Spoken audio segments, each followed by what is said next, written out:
Hey everybody, it's Jer. I don't know why I do that, but hi, how are you? Happy New Year. It's been longer than the New Year, right? Since I did a video, I think. I've been having a better year this year than last year. Getting my life back in order, gradually, slowly, but gradually, baby steps, getting there. I usually just use this to be a place to basically come for psychiatry sessions. I use my YouTube as a psychiatrist and only really come here to vent, and I feel bad about that, but that is what it is and it works for me. So, and hopefully it helps other people too. Hopefully it helps someone out there. Today, I want to vent about toxic exes, toxic relationships, toxic boyfriends, girlfriends, husbands, wives, whatever. So as a lot of you probably know, don't really care. I don't know. I've been single for 4 years, and I was thinking about this, and I have a lot of people that ask, why have you been single so long? Why don't you get in a relationship? For one, I've had a lot going on. For two, I'm ready to admit that I am scared. I am scared of ending up in another toxic relationship where I fall in love with someone and that person puts on an act like they are in love with me just to be in control, and gaslight and manipulate. I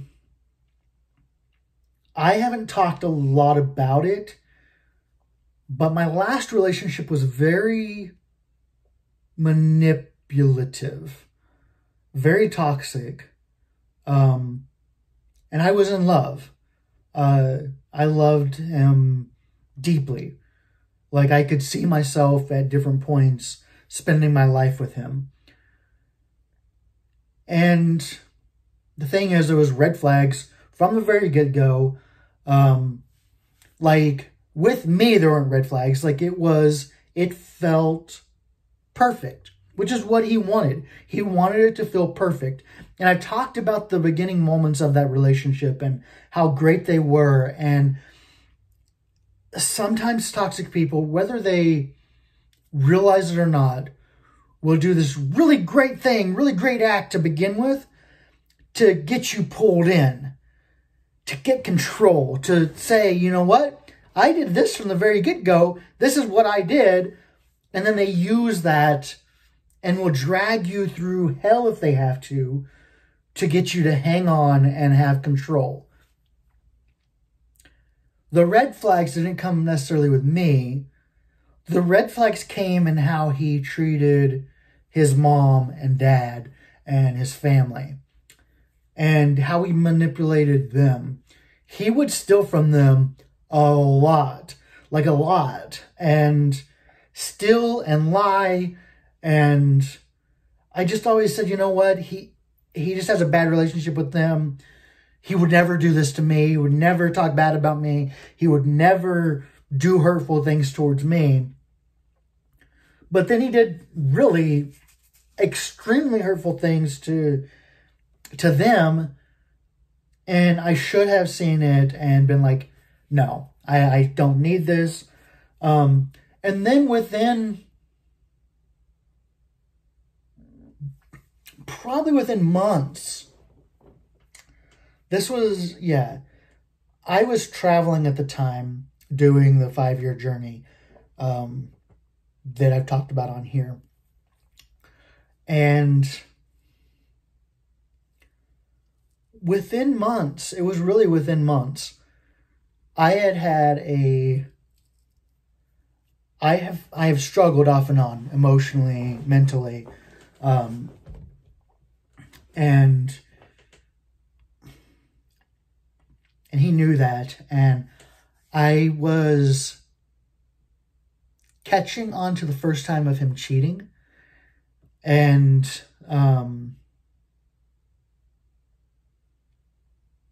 And it just really, it hurt a lot because I was in that space where I was in love and this was the love of my life and blah, blah, blah. And the love of my life is cheating like nonstop. And I'm catching this and finding out about it. And he tried to convince me that I should just kill myself. That if I was struggling so much and having such a hard time with it, I should just kill myself. And that is when I probably should have ended it. But I didn't. And it's because at that point in my life, I didn't have really any, I don't think I had anybody that I considered family. I had people that I kind of trusted, but they weren't really family yet. Like people I could consider family. And so I felt alone. And then he came in and it made me feel like I finally had family. Like I had someone I loved and trusted. And so letting someone like that go is challenging and sometimes feels near impossible. And I kept on giving him more and more chances, more and more chances. And then eventually I ended up moving where he was and things never really got better. And he would convince me that he was all I had. And basically, in my mind, he was all I had.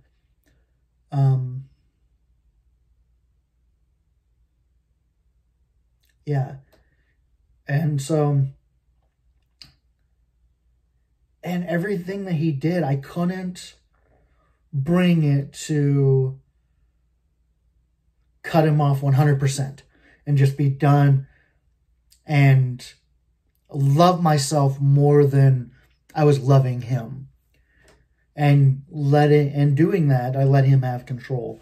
But it finally got to a point where I ended it. Like, we had been through like 4 or 5 different breakups.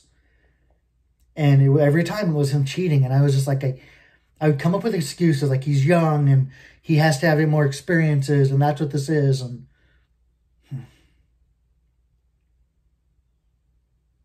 And eventually it got to be like, you know what? No, I can't keep on doing this. Like I was physically sick. It bothered me. It hurts. Like being cheated on. So the cheating isn't what necessarily gets me. Like, whatever. To me, it's like, what am I not doing right? Am I not good enough? And then it's also like the bigger part of it is lying. Like I cannot handle being lied to. It destroys trust. So, yeah, so I finally cut that off. And thankfully, and at the time I didn't think it was thankfully because I was like, oh shit. But he ended up rushing into another relationship, which he also took advantage of that person too. And I feel so horrible for them. But he rushed into another relationship. And so while he could, and he did, meet up with me and mess around and stuff, which I feel horrible for. But, yeah, there's no but. I feel horrible for it. It was like easing out of that, which I'm thankful for. And then we never officially got back together because I wouldn't let it happen. But he always remained a part of my life. And I felt like even while he was in 2 or 3 different relationships, over that first year or 2 of being broken up, he felt like he'd always just come back. And I always let him come back and basically use me for sex or, for whatever needs he had, just having someone around that the other boyfriend or whatever wasn't doing. And all of a sudden I became the other guy. And I feel, like I said, horrible for it. But part of that we eventually finally got it to where it was just friends. No sex, none of that. But then I think in his mind, he still thought he could just come back in whenever. And I wouldn't let it happen. I think it really, really got to him. As a friend, he knew that I had a service through a phone company that gives a great military discount. I am previously military. I'm a veteran. And so I get that discount. And so he had asked about getting put on my phone plan. I thought, okay, well, it helps him. And plus it helps me because it's only a little bit more to add somebody else. So it would bring the overall bill down for me, like the part I paid. So I was like, yeah, that's fine. Well, then he wanted, this is like where someone who is toxic tries to get more and more control. He wanted to be added as a like primary user or whatever. Someone who basically has more control over the account. And I thought, you know what? I trust him. We can do this. And the reason he said he wanted it was because he wanted the bill to be paid through his debit card because it's going to be easier for some reason. And then I would just send him money through Apple Pay, which I did. Every month, I paid my portion of everything. Then this last year, because he was part of the primary account holder thing, well, not primary account holder, like he had access to everything, was able to do basically anything he wanted. I was primary account holder. I don't remember what they call the other thing, but he randomly added a phone, like a phone payment plan. He upgraded his phone and got a new one. And I just noticed it by going online and looking. And sure enough, he had added a phone, which made the bill go up, obviously, but it didn't affect my bill. So, and I knew he had a decent job. He had just recently got a decent job. So I was like, whatever, he'll take care of it. Then he added a watch. And in the back of my mind, I was like, what if something happens and I get stuck with paying for these? I don't have access to them. It's not like they're mine. We don't even live anywhere near each other, so it's not like I can go and get them. But I was like, you know what? No, he's responsible. He'll take care of this. The last few months, I don't know what's happened on his end. I have distanced myself further and further because I don't want toxic people in my life. I don't want toxic people. I don't want people that I have to chase down to talk to. And I don't want people who manipulate. If you've manipulated me before, I am not interested in having you in my life. I can maybe be an acquaintance, but that's it. And he had basically become an acquaintance by my choice. So the past few months, I've been getting notifications from the phone service. And every month, it'll send me a thing and say, phone bill is behind, set a payment arrangement before it gets shut off. So I screenshot it and I would send it to him and he'd be like, oh, well, I'll get it taken care of, don't worry. And I was still continuing to pay him my monthly payment, my monthly bill. So this happened 3 or 4 months in a row. And then this last month, did a screenshot and was like, okay, this needs to be taken care of. And he was like, yeah, yada, yada, whatever. And he just kind of blew it off. So I was like, well, hopefully he takes care of it. Then a couple days later, I got notice that my phone service was shut off. So I went online and was like, let me see if I can fix this. And went there and looked. And the bill was over $400 behind. He had only been paying what I had been paying him the last few months, not paying any of his phone bill. And I was like, shit. So I set up a payment arrangement. Thankfully, I had just enough money to cover that, to cover getting that caught up, which is basically two $200 payments to get it caught up. And then I reached out to him and I was like, hey, you have to pay this like immediately. This needs to get caught up.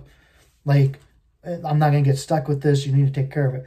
And he was like, oh, well, you haven't really been talking to me, and maybe you should talk to me more, and you should call me. And I was like, huh?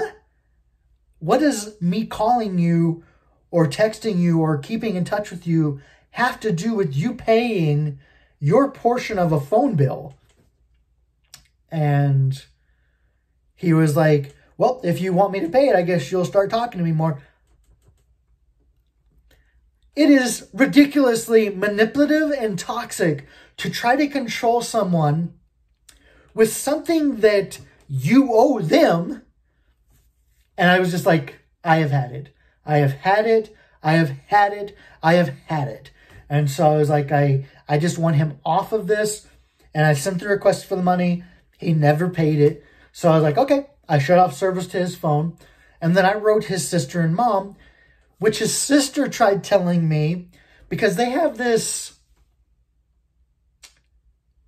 thing where he's an angel. Like, he could do no wrong, even though he's treated them like complete shit.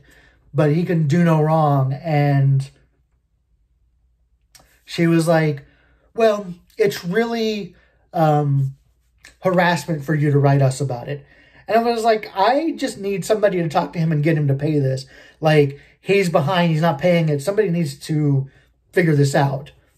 And she's like, well, I hope you figure it out. I'm blocking you. What? For what? So, whatever. And he still hasn't. It's been nearly a month. And he still hasn't paid anything. So, I am basically stuck with overall like $700 worth of his bill. Moral of the story is, once you figure out somebody's toxic, even though it may be painful to just cut them off like cold turkey, cut them off. If they've been toxic to you before, there's more of a chance of them being toxic again. Let them go. Cut it off. End it. Don't. It's hard to shut off love, but love yourself more to the point that you don't let them take advantage, because they will continue to take advantage. I'm frustrated, but, I'm just dealing with it. And it's a lesson learned. Once an ex proves that they're, or boyfriend, friend, whatever proves that they're toxic, done. Maybe one chance after that. But after that one chance, no, it's not you get 100 chances. You get 1 or 2 chances and it's done. Because they will keep going and keep going until they get back control over your life. And that's not how it should be. Okay, I'm done venting. I love you all. Thanks for listening. I will talk to you all soon. Bye. Mwah.